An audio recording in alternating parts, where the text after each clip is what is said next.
Led by Edison, Zach Speed come into the season with a reigning driver world champion in the form of Jan Lammers. They narrowly missed out on the Constructors' Championship battle with Ferrari, which lasted until the last race of the season in 1989. Zach Speed went from struggling underdog in 88 to contender and championship winner in 89. The first ever Dutch driver world champion, Jan Lammers, headed out on track again for Zach Speed. Previous season was a massive success for Lammers, taking the title in his Honda-powered Zach Speed. The Dutchman coming over from endurance sports car racing, where in 1988 he took a Le Mans 24-hour win together with Johnny Dumfries and Andy Wallace driving their Jaguar XJR 9LM. Lammers might be one of the most versatile drivers the racing sport has ever seen. Let's see if he can carry his momentum into the 1990 season. Gerhard Berger went out on track in a Formula 1 car after a 2-year hiatus where he wasn't able to acquire a main seat. The 31-year-old Austrian is trying to blow new life into his Formula 1 career, saying he has been working on his fitness and racing in lower racing series to keep himself sharp. One can't help but think this might be one of his last chances to make a meaningful F1 career work. His times during preseason only 2/10 off the reigning world champion in Jan Lammers. He won't be without challenge though, as Eddie Lawson with his sponsorships might make it difficult for Berger to get that number 2 seat. Eddie Lawson proved his worth on 4 wheels in 1989, having a decent amount of point scoring occasions for the underperforming Eurobrun team. Steady Eddie is looking to continue his form into 1990 with Zach Speed. Lawson brings a Shoei sponsorship to the team as an extra influx of cash, which might have to convince manager Eddie to select him over Berger. The preseason test does however suggest Berger might have the edge when it comes to pure pace. Zach Speed did attract a whole host of new sponsors after their Drivers' Championship, and they've agreed upon a deal with Dutch multinational Heineken. We suspect Jan Lammers had major influence over this deal, and it sees the German outfit changing from their red and white West livery to an equally recognizable white and green livery with the Heineken star at the center of it all. Zach Speed comes into 1990 with compromised performance. The Honda partnership ended from 1989 and it turned into Ford for this season, which has translated into a worse starting position for them. Preseason testing suggesting that Lammers might be able to fight for podiums and wins at some circuits, but it is seemingly his versatility making up for the lack of car performance. Berger and Lawson their time seem more representative, which puts them somewhere in the midfield battle.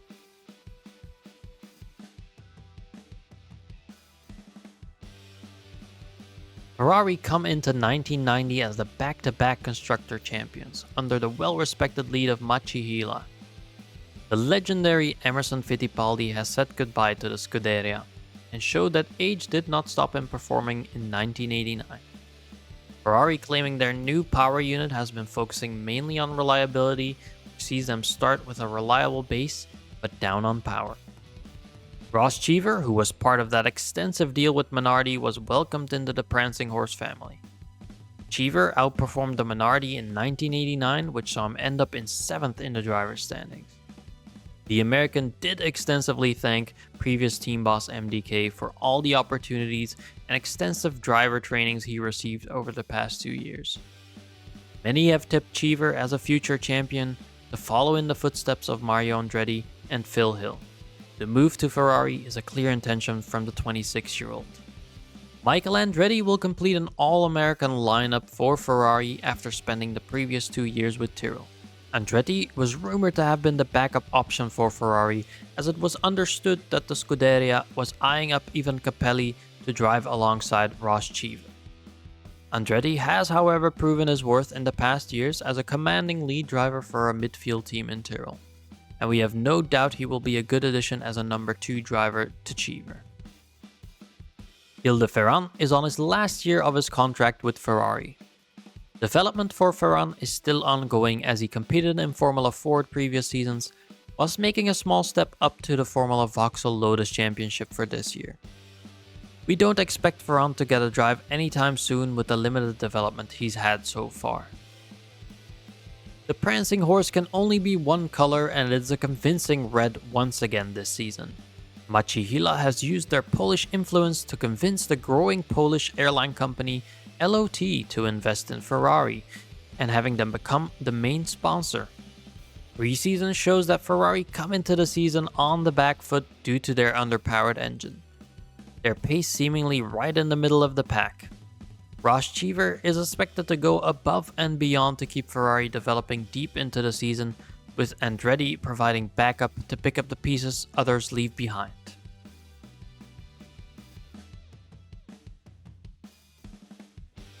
Lotus come off a seemingly good season, finishing third in the constructors in 1989. The matter of the fact being that both Ayrton Senna and Lotus as a team should have challenged for the championship, and that didn't come to fruition. It also saw Kovtek removed from his manager position for Pedro Diaz to take over the reins. Originally also targeted by Ferrari, Ivan Capelli will take the first seat for Lotus. After not getting a seat in 1989 and being swapped out after half a season with McLaren in 1988, Capelli has been hard at work trying to get his foot in the door of Formula 1 once again. He found support in Schnitzer, who have convinced Lotus to take the services of the 27-year-old Italian. Age is on Capelli's side, who still has room for improvement. While he was consistently faster than both Toshio Suzuki and Keiji Matsumoto in preseason testing, time suggests that it will be an uphill battle for Capelli for the first half of the season. Keiji Matsumoto returns to F1 after a single year with Minardi in 1988, where he finished an impressive 7th in the driver's standings. The 41-year-old Japaneseman isn't exactly known for his blistering pace, although he has performed well in the Japanese racing series over the past decade, usually managing to finish within the top 5 positions. The biggest contributor from Matsumoto's seat with Lotus is undoubtedly the fact that he brings along Japanese tobacco as a sponsor, reported to contribute a whopping $4 million towards the Lotus coffers. Preseason suggests Matsumoto is quite a ways off the pace, finishing towards the back in both preseason tests. The reserve driver for Lotus will be 35-year-old Toshio Suzuki. Suzuki has experience in multiple different series, including Japanese open-wheelers and in sports cars. With mixed results in all of the aforementioned series, it isn't expected for Toshio to make a debut during the season. The Japaneseman said to be focusing mainly on Japanese F3000 and his drive with Nissan for the 24 Hours of Le Mans. Lotus returned to their iconic JPS livery with a black base and thin golden stripes detailing the car. John Player's Special was swapped out for Camel in this case. The coffee brand DeLonghi has also agreed for a return to F1 on the Lotus car. Pedro Diaz and Lotus are expected to have a tough season ahead of them, with car performance looking like the worst on the grid. The one benefit Lotus has is its deep pockets, with funds that could easily see them through the first half of the season. Ivan Capelli will be expected to try and pick up the few points, if any, throughout the season.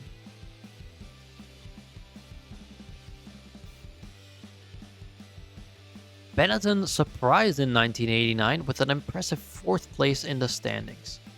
Manager Raxter is continuing the development with their Ilmor Haas engine package.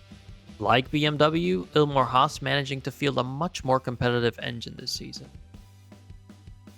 Nelson Piquet managed to get an impressive 3rd in last season, but not only that, he was the sole point-scoring driver for Benetton with 61 points. The 38-year-old Brazilian seemingly in peak form heading into 1990, even managing to pip the BMWs around Zolder to the top of the timing table. The 3-time drivers' champion looking to make it a 4th. The Italian, Mauro Baldi, managing to get the number 2 seat for Benetton. Baldi has had previous spells in F1, albeit with back markers, but he has shown good form in sports car racing with a 3rd overall finish in the standings and a 2nd place at Le Mans. Benetton clearly seeing his experience as a reason to be the wingman to Piquet. Johnny Herbert will be the test and reserve driver for Benetton. After having to share seats with JJ Leto last season, it was clear that Herbert wasn't yet up to the task of Formula 1, with not a single point scoring occasion. Herbert said he will be using this as an opportunity to focus on other racing series to further prepare himself for Formula 1. Benetton returned to their livery of 1988 with the distinct united colors of Benetton being green, yellow, red and blue, and then Riello will be the main sponsor, an Italian firm who focus on heating and cooling solutions for your home. Pre-season testing times for Benetton suggest Nelson Piquet might be able to challenge for wins on the right circuits. It is, however, unlikely for them to challenge for a Constructors' Championship, as Baldi, although an adequate driver, won't set any timing sheets alight like shown in testing. A lot will ride on the reliability of their much improved engine package and their ability to keep up development for the entire season.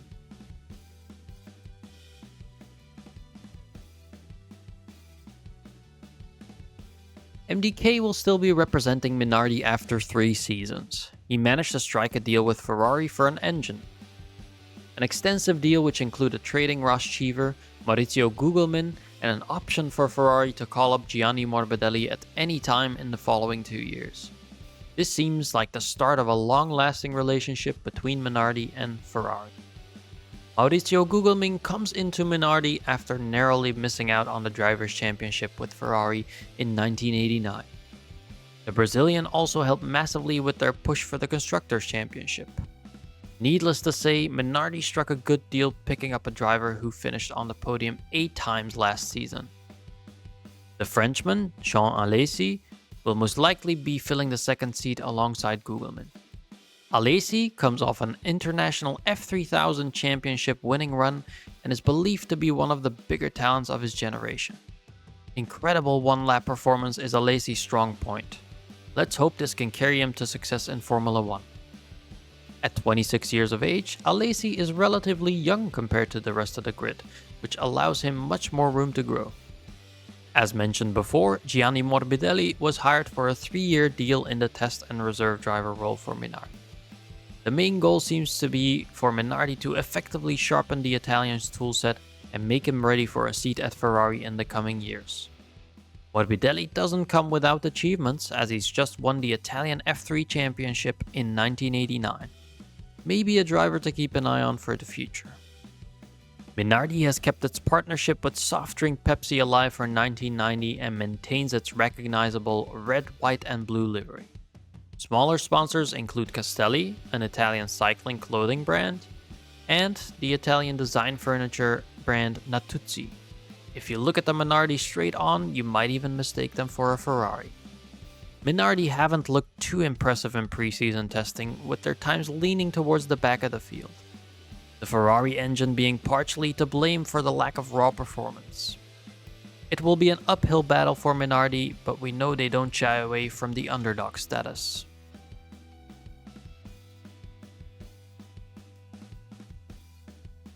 Honda comes into the sport as a familiar face with Kovtech at the helm. Honda's involvement of the sport does date back to 1968, so little experience can be taken into the current season.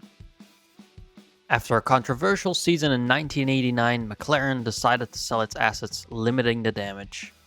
Honda still had close relations with McLaren, even if not providing engines for them in 1989, which ultimately made them a prime candidate for the takeover. With this season comes a great challenge, and Honda ultimately decided to focus fully on their own success and will not field any customer engines for 1990. Joachim Winkelhock was the first to take the Honda on track. Joachim is following in the footsteps of his late brother Manfred, who competed in Formula 1 from 1980 to 1985. The most recent feat of the 30-year-old was in 1988, where he clinched the title of the German Formula 3 Championship. Unproven in F1 machinery, it is doubted whether Winkelhock or the much more experienced JJ Leto will get the second Honda seat. Satoru Nakajima is the number 1 driver for Honda this season. Honda were keen to have a Japanese driver to spearhead their full return into Formula 1. The last notable performance for him was in '88 with a podium for Lotus. Nakajima brings a lot of experience to the team, which will surely help in the development battle throughout the season. Jirki Järveleto, more commonly known as JJ Leto, comes into the season with something to prove. The young Finn was sidelined at the end of last season by Benetton after poor performance compared to his much more experienced teammate Nelson Piquet. The 24-year-old is surely looking for a breakout season after his British Formula 3 title in 1988. With enough guidance, Leto's talent might be harnessed for him to become a real contender throughout the 90s. Livery-wise, Honda comes into the season with a striking yellow livery adorning the Honda logo in bright red. The main sponsors are Sony, Konami, and Idemitsu. Sony is at the forefront of electronic innovation. Konami is successful in the video game industry and are steadily growing and only just released their most successful arcade game in 1989, Teenage Mutant Ninja Turtles.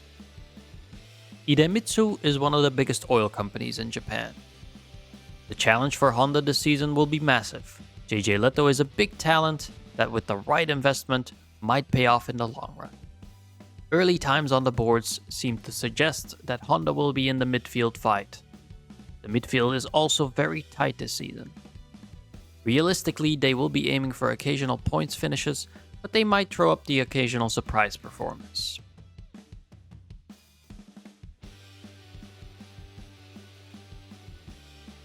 Heading out for the first session of the season, and it was Domi at Tyrrell sending out Alain Prost early on in the session. Alain Prost joins Tyrrell after a 5-year spell at McLaren, which saw him win the title 3 times, 1988 being the most recent. 1989 was a turbulent season for the Professor, which saw him finish only 4th in the driver's standings and prompted Prost to look for success elsewhere. Joining Prost at Tyrrell will be the Brazilian Ayrton Senna. Senna entering his 6th season of Formula 1. He is also looking for a fresh start with Tyrrell after spending 5 seasons with Lotus. Patience ran out for the Brazilian with constant reliability issues plaguing the Lotus. Many critics are starting to question Senna's ability to challenge for a championship, as his closest challenge was in '87 with a 3rd place in the standings. Must be added that reliability hasn't been in Senna's favor in the past 2 years. The reserve driver for Tyrrell would be the 26-year-old Aussie Mark McLaughlin, spending most of his time in Australian Formula 2 and finishing 2nd in the Australian Drivers' Championship last year. McLaughlin's experience is limited to the Oceanic continent, so he isn't expected to get a drive anytime soon. Some saying that manager Domi only hired him for his last name. Tyrrell bring a revolutionary new front wing design to their car, which has been received with skepticism and awe at the same time by the rest of the paddock. The so-called raised nose cone design, which is designed to allow more airflow under the car and increase the effectiveness of the floor. The design seemingly proving itself valuable, as both Senna and Prost were able to near enough match the high horsepower BMWs on the timesheets at Zolder. Tyrrell sticks to their tried and tested white and blue livery, with Epson being the main sponsor, along with Nippon Shinpan. It is rumored that good results might see more investors join throughout the season. Tyrrell seems to be on course to be a championship contender, but let's see if the financial gamble for 2 high-profile drivers will pay off for them, or if it will come back to bite them.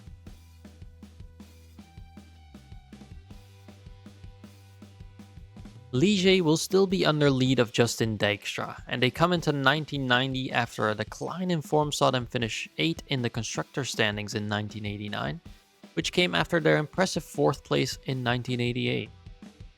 They have once again teamed up with Benetton to provide them with the Ilmor Haas package. Like BMW, Benetton have claimed that this year's engine package is much improved. Mika Hakkinen comes into his 3rd year of Formula 1 whilst only being 22 years old. Funnily enough, the young Finn has finished 13th in the driver's standings in both 88 and 89.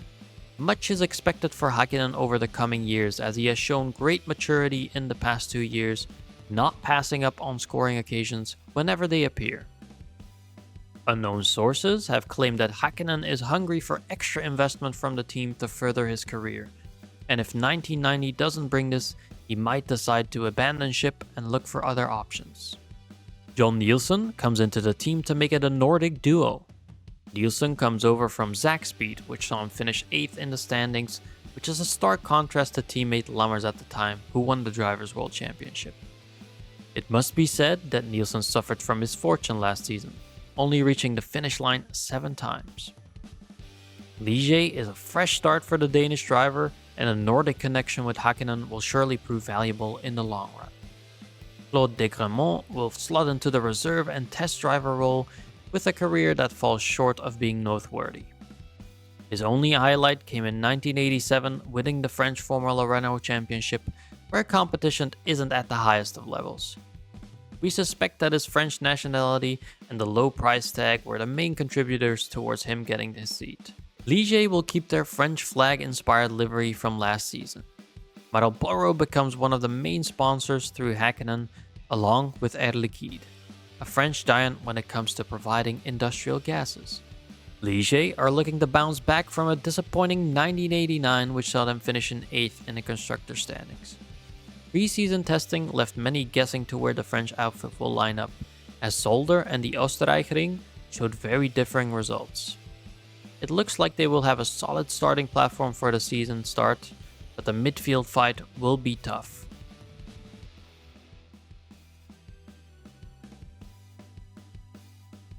Eurobrunn come into the new season under lead of new manager Junk Boots after Cozy decided to take a managerial hiatus. Eurobrunn impressed with a conservative but relatively successful entry last year, beating both Williams and BMW in the constructors battle. They are teaming up with Ford this season to try and power themselves to the front of the midfield. Roberto Moreno was the first to get on track for Eurobrunn. The Brazilian comes off a fairly poor season with Lotus, being outclassed in every way by teammate Ayrton Senna. This saw Moreno finished in 10th in the driver's standings, 21 points behind his teammate. Moreno's reputation has been steadily decreasing over the past decade, many wondering if his time in Formula 1 is running out. Early reports and preseason testing show that Moreno is fighting towards the front of the midfield, which is promising for Eurobrunn, which wants to steadily improve. Nigel Mansell returns with Eurobrunn after having spent 1989 in their reserve seat. The Briton said to have kept the skills sharpened during his time, anticipating a 1990 return. After a poor season in 1988 with March, the 37-year-old is looking for a return to form from years gone by. And he is adamant that given the right equipment, he can challenge for a championship. Gregor Wojtek is to fill the reserve and test driver role for Eurobrunn. The 25-year-old Swiss has been competing in F3000 for the past 2 years with only one win to his name. Not exactly a junior category palmarès you'd expect for a Formula 1 reserve driver. Perhaps the Swiss-Italy ownership showing their influence over driver hirings. Regardless, Junk Boots is seemingly convinced there is talent where others see none. Maybe Wojtek does have age on his side, and perhaps we'll see his unproven talent come to life in years to come. Jägermeister will still adorn the Eurobrunn car, with the iconic orange being the base of the car. Lista, the Swiss industrial furniture brand, also returns along with some smaller sponsors like BBS and Bilstein. Eurobrunn entered 1990 with optimism under new management. Preseason time puts them towards the front of the midfield fight, which would be a nice uplift from their debut in 1989. The development battle will be tough throughout the season, but the veterancy of Moreno and Mansell should help guide Eurobrunn through the Formula 1 maze.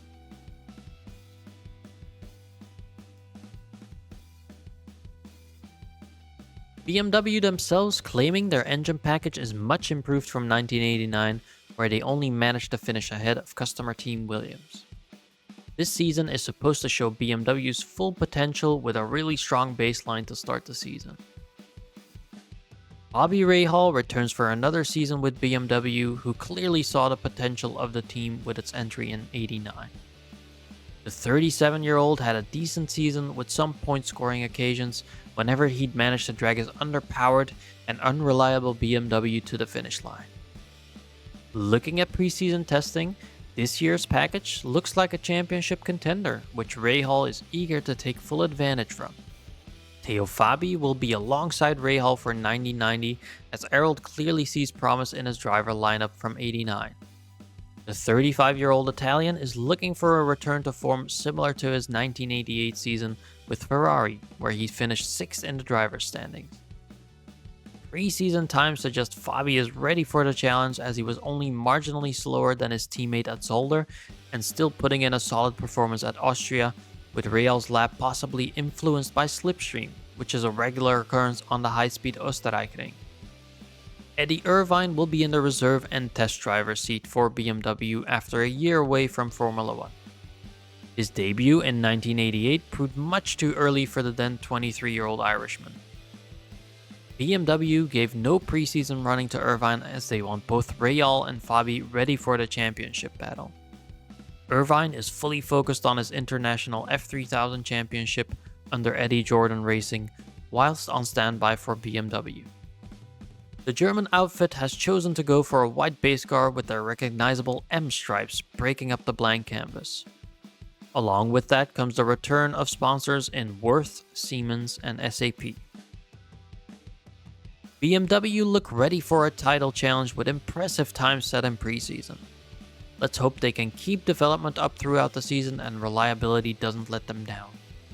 The possibility is there for BMW to go to the back of the grid in 1989 to a championship in 1990, but their fellow competitors will be hot on their heels.